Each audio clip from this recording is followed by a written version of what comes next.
The inner city can be filled with hard, flat surfaces devoid of any nature, and finding room for a garden can often be difficult. I'm visiting a home gardener in Sydney today who's come up with an innovative solution. Are you from the ABC? Hello. Indira, how are you? It's lovely to see you again, Quentin. How are you keeping? Very well.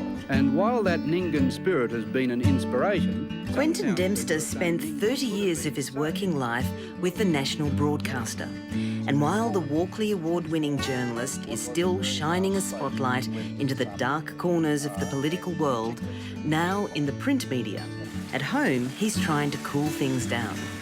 You're looking very relaxed in this amazingly green space that you've created here. It's a difficult space because the western sun is there, so it's a hot space, and trying to get it greened up was a big challenge, but I think we got the solution eventually. This is a heritage-listed house, and we've worked hard to be faithful to the heritage values of the conservation and preservation of it. And in that sense, we couldn't do anything which impacted on the ground. So the best solution was the modern green wall. And the thing I've learned about these green walls is you've got to have the irrigation system because they take a fair bit of water.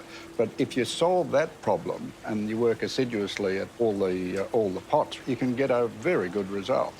But it's great fun as well. What sort of look and feel and vibe did you want to create? Something tranquil, something green, and something edible. I didn't realise we had so many edible plants here. Well, this is a beautiful native violet. Actually, a lot of people may not have come across it, and edible as well. Yeah. Delicious, absolutely delicious.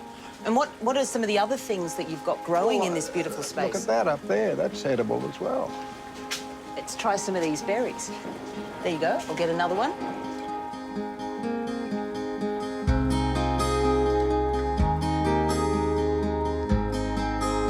Quentin, you've not only got edibles growing in your garden, but you've got this beautiful wall here filled with lots of ornamentals, and they're doing so well, they're so healthy.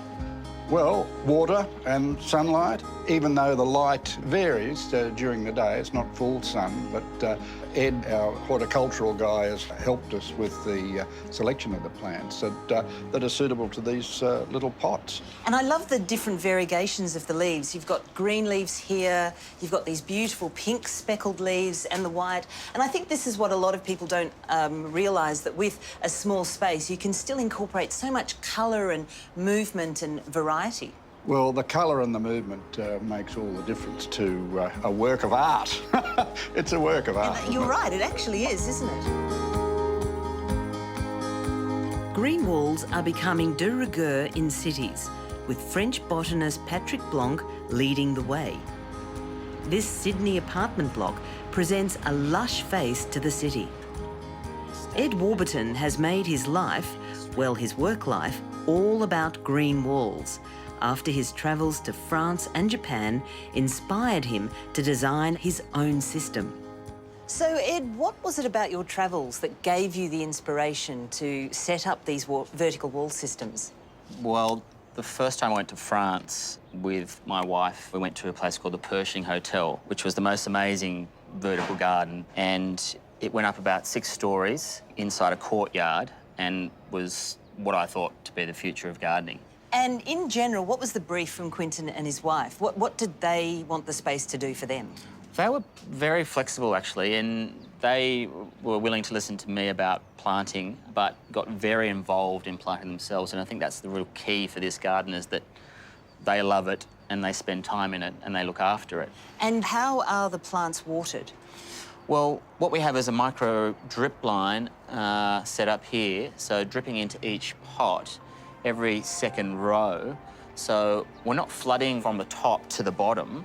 We're just giving just enough to pulse water through the system. And what do you think does best when planted in these sorts of systems? Bromeliads, aloes, succulents work really well. In terms of edibles, lots of herbs. Nothing that has a deep root system usually goes quite well. This Thai basil is so healthy, and that's just in a tiny little pot.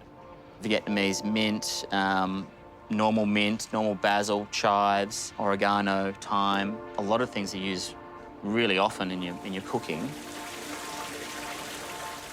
It's not an awful lot of work, a couple of hours a week, I suppose, but that becomes a pleasure of itself. And look at this, Indira, we've got our own tomatoes. Wow, aren't they beautiful? This is how productive we are. So we've got semi-dried tomatoes, we've got pickled baby cucumbers, we've got chili zucchinis. Delicious. And baby carrots. Wow, so your wife does all the preserving and pickling, that you obviously get some excess produce that you can use this way. We do, and it makes it all very productive. The Productivity Commission would be delighted. And delicious as well. Oh, yes, it makes a complete difference to supermarket food. And how has it transformed your life? It's given a sense of productivity, a sense of effort and sustainability, and just becomes a pleasure, of course. And you're looking so happy as well. That's an added bonus.